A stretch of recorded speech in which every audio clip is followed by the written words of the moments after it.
Me enteré un martes de abril. Después de una reunión eterna en la oficina de la Castellana. Llegué a casa antes de lo habitual. Con la intención de sorprender a Laura con unas entradas para el teatro que tanto le gustaba. Abrí la puerta sin hacer ruido. Como siempre hacía cuando quería verla desprevenida. Sonriendo. Lo que encontré fue a mi mujer desnuda sobre nuestro sofá. Cabalgando a Carlos. Mi amigo desde la universidad. El mismo que había sido padrino en nuestra boda. No grité. No lloré. Me quedé allí. En el umbral. Contando los segundos que tardaron en darse cuenta de que los observaba. Laura se giró primero, sus ojos se abrieron como si hubiera visto un fantasma. Carlos tardó más. Siempre había sido lento para las sorpresas. Cuando por fin me miró. Intentó cubrirse con una manta que no alcanzó a llegar. Ninguno dijo nada durante un rato largo. Yo tampoco. Solo pensé, 10 años. 10 años de mi vida reducidos a este instante grotesco. Laura rompió el silencio con la frase más estúpida que podía haber elegido, Miguel. No es lo que parece. Sonreí. Una sonrisa que no llegó a los ojos. Claro que es lo que parece, respondí con voz tan calma que me sorprendió a mí mismo. Es exactamente lo que parece. Salí de casa sin cerrar la puerta. Bajé las escaleras despacio. Contando los peldaños como cuando era niño y tenía miedo de que alguien me persiguiera. En la calle. El sol de primavera pegaba fuerte. Pero yo sentía frío en los huesos. Caminé hasta el Retiro. Me senté en un banco y miré a la gente pasar, parejas. Familias. Corredores. ¿Turistas? Todos parecían felices o al menos fingían bien. Yo ya no sabía fingir. Durante semanas no dije nada. Laura intentó hablar conmigo 1000 veces. Lloró. Suplicó. Inventó excusas que se contradecían entre sí. Carlos desapareció del mapa, ni un mensaje. Ni una llamada. Cobarde hasta el final. Yo dormía en el sofá de la oficina. Comía poco. Trabajaba mucho. Mis compañeros notaban que algo pasaba. Pero nadie se atrevió a preguntar directamente. En España sabemos mantener las distancias cuando huele a tragedia personal. Por las noches. Cuando no podía dormir. Repasaba cada detalle de nuestra vida juntos. Los viajes a Galicia. Las navidades en casa de sus padres en Sevilla. Las promesas que nos hicimos después de la crisis del 2008 cuando ambos perdimos el empleo. Me preguntaba en qué momento exacto había dejado de ser suficiente para ella. Y, sobre todo, me preguntaba por qué no sentía rabia explosiva, sino una calma helada que me asustaba más que cualquier grito. Una madrugada. A las 4:30. Entendí algo simple y terrible, si gritaba. Si los confrontaba. Si hacía una escena. Ellos ganarían. Laura se convertiría en la víctima de un marido celoso y violento.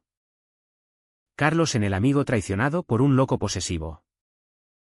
La sociedad y esa misma que aplaude la infidelidad si se disfraza de pasión, les daría la razón. Y yo quedaría como el cornudo patético que no supo retener a su mujer. No. Eso no iba a pasar. Decidí que pagarían. Pero despacio. Con la misma lentitud con la que yo había aprendido a vivir con el dolor clavado en el pecho. Sin escándalos. Sin violencia. Usando las mismas reglas que ellos habían roto. Pero al revés, la discreción. La apariencia. El miedo a la opinión ajena. En España, el que dirán sigue siendo más poderoso que cualquier ley. Lo primero que hice fue volver a casa. Laura no se lo esperaba. Me encontró haciendo café como si nada hubiera pasado. ¿Vas a quedarte? Preguntó con voz temblorosa. Por supuesto, dije. Este también es mi hogar. Se echó a llorar de alivio. Pobre. Pensó que había ganado. Durante los siguientes meses fui el marido perfecto. Cociné sus platos favoritos. La llevé al cine los viernes. Escuché sus historias del trabajo con atención fingida impecable. Incluso reanudamos nuestra vida sexual fría. Mecánica. Pero suficiente para que ella se convenciera de que todo estaba olvidado. Cada vez que me tocaba, sentía náuseas. Pero sonreía. Aprendí a sonreír de verdad. Con los ojos incluidos. Es un músculo que se entrena. Carlos intentó contactarme una vez. Por WhatsApp. Un mensaje largo. Lleno de disculpas torpes y promesas de que nunca volvería a pasar. Lo leí 3 veces. Luego respondí con una sola palabra, tranquilo. Él interpretó que lo había perdonado. Error garrafal. Empecé a observar. A tomar notas mentales. Laura tenía horarios fijos en el gimnasio. Citas con su terapeuta los jueves. Comidas con sus amigas los miércoles. Carlos seguía soltero. Vivía en Chamberí. Salía los sábados con el mismo grupo de siempre. Conocía sus rutinas mejor que ellos mismos. Una tarde. Mientras Laura estaba en la ducha. Revisé su móvil. No con rabia, sino con la frialdad de un auditor. Encontré lo que esperaba, mensajes antiguos con Carlos. Fotos. Planes para verse cuando yo viajara a Barcelona por trabajo. Borré todo con cuidado. Sin dejar rastro. Luego instalé una aplicación de seguimiento que un compañero de la oficina me había recomendado para controlar a los hijos adolescentes. Ironías de la vida. Sabía que la venganza fácil publicar las fotos. Contárselo a las familias. Montar un escándalo me daría satisfacción inmediata. Pero también me convertiría en el malo de la película. No. Yo quería algo más duradero. Quería que ellos mismos se destruyeran. Lentamente. Sin entender del todo por qué. El primer paso fue pequeño. Casi inocente. Una conversación casual con la madre de Laura durante una comida familiar en Sevilla. Comenté. Como al descuido. Que Laura parecía muy estresada últimamente y que a veces llegaba tarde a casa sin explicar. La suegra. Mujer tradicional andaluza. Frunció el ceño. Semilla plantada. Con Carlos fue aún más sencillo. Sabía que estaba intentando ascender en su empresa. Una consultora internacional. Mandé un correo anónimo desde una cuenta recién creada a Recursos Humanos. Solo una captura borrosa de él besando a Laura en un bar. Con fecha reciente. Nada explícito. Suficiente para generar dudas. 2 semanas después. Me enteré por un amigo común que habían retirado su candidatura a director de área. Cuestiones de imagen decían. Laura empezó a notar que algo no iba bien. Sus amigas la miraban raro. Su madre llamaba más a menudo. Preocupada. En casa. Yo seguía siendo el marido atento. Pero por las noches. Cuando ella dormía. Yo permanecía despierto pensando en el siguiente movimiento. Me costaba dormir. A veces me levantaba y me miraba en el espejo del baño. No reconocía del todo al hombre que me devolvía la mirada. Tenía los ojos más hundidos. La expresión más dura. Me preguntaba si valía la pena. Si al final de todo esto quedaría algo de mí que mereciera ser salvado. Pero luego recordaba la imagen de ellos dos en el sofá. Y la duda se disipaba. Laura empezó a perder peso. No mucho. Pero lo suficiente para que sus vestidos favoritos le quedaran holgados. Se miraba al espejo con preocupación. Se pesaba 2 veces al día. Yo le decía que estaba preciosa. Que quizás era el estrés del trabajo. Ella asentía. Pero yo veía la inquietud en sus ojos. Una noche, después de una cena con sus padres, explotó. ¿Por qué mi madre me pregunta constantemente si todo va bien entre nosotros? La miré con calma. Porque te quiere y te nota rara. No estoy rara, estás tú raro desde aquel día. Bajé la mirada. Fingí dolor. Laura. Yo he intentado olvidarlo. De verdad. Pero a veces duele. Se acercó. Me abrazó. Lo siento tanto. Miguel. Te juro que no volverá a pasar. La abracé de vuelta.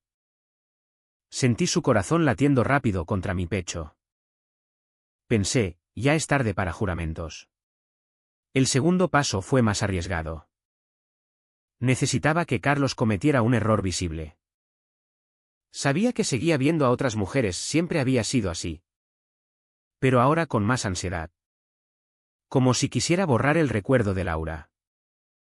Contacté a una de ellas. Una chica que había conocido brevemente en una fiesta años atrás. Le escribí desde un número desconocido, sé lo que pasó con Laura. Si quieres hablar. Estoy aquí. Ella mordió el anzuelo rápido. Quedamos en una cafetería de Malasaña. Era guapa. Inteligente. Y estaba furiosa. Me contó que Carlos le había prometido una relación seria. Pero que seguía mensajeando a Laura. Le mostré algunas capturas que había guardado, nada comprometedor. ¿Solo suficiente? Ella lloró. Le di mi pañuelo. 2 semanas después. Carlos recibió una visita sorpresa de esta chica en su oficina. Gritó. Lloró. Montó un espectáculo. Lo suspendieron 15 días por conducta inapropiada en el lugar de trabajo. Laura se enteró por una amiga común. Vino a casa pálida. ¿Has sido tú?, me preguntó directamente. ¿El qué? Lo de Carlos. Lo de las fotos anónimas. Lo de mi madre. Me quedé callado un segundo de más. Ella lo notó. Dios mío. Miguel. ¿Hasta dónde vas a llegar? Hasta donde haga falta, respondí. Y por primera vez. No fingí la sonrisa. Esa noche no dormimos juntos. Ella se encerró en la habitación de invitados. Yo me quedé en el salón. Bebiendo whisky solo. Me temblaban las manos. No de miedo. Sino de algo peor, y excitación. Estaba funcionando. Ellos estaban sufriendo. Pero también yo.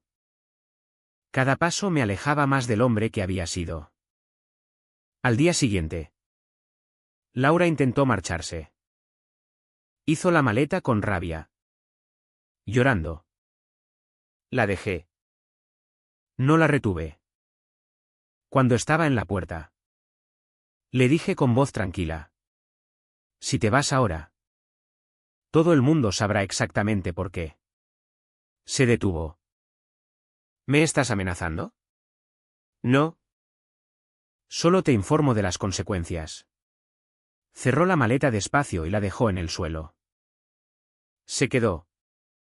Empecé a recibir mensajes anónimos yo también. De Carlos. Seguramente. ¿Insultos? Amenazas veladas. Los guardé todos. ¿Evidencia? Siempre evidencia. El tercer paso fue financiero. Sabía que Laura tenía una deuda importante de la tarjeta de crédito, compras compulsivas durante nuestra crisis anterior. Yo pagaba religiosamente cada mes para que no se enteraran sus padres. Dejé de hacerlo. 2 meses después. Recibió una carta de embargo. Lloró en mis brazos. No entiendo cómo ha pasado. Yo la consolé. Tranquila. Amor. Lo arreglaremos. Con Carlos fue más sofisticado. Descubrí que había pedido un préstamo personal para comprar un piso en Chamberí. Contacté al banco, tenía un conocido allí y sugerí, como amigo preocupado, que revisaran su estabilidad laboral reciente. El préstamo fue denegado. Perdió la señal del piso. Tuvo que seguir alquilando. Ellos empezaron a culparse mutuamente. Laura dejó de responder sus mensajes. Carlos la buscaba desesperado. Yo leía todo desde la aplicación de seguimiento.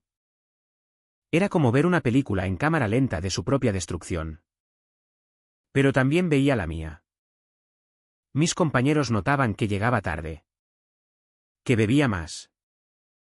Mi jefe me llamó a su despacho. Miguel. ¿Estás descentrado? ¿Necesitas ayuda? Respondí que no. Que era algo personal. Que lo solucionaría. Una noche. Después de una discusión especialmente dura con Laura. Salí a caminar por Madrid. Eran las 3 de la mañana. Las calles estaban vacías. Me senté en un banco de la plaza de Callao y lloré por primera vez desde aquel día. Lloré por el hombre que había sido. Por la vida que había planeado. Por la persona en la que me estaba convirtiendo. Cuando volví a casa, Laura estaba despierta. Me miró con algo que parecía miedo. ¿Quién eres tú ahora? ¿Miguel? No respondí. No tenía respuesta.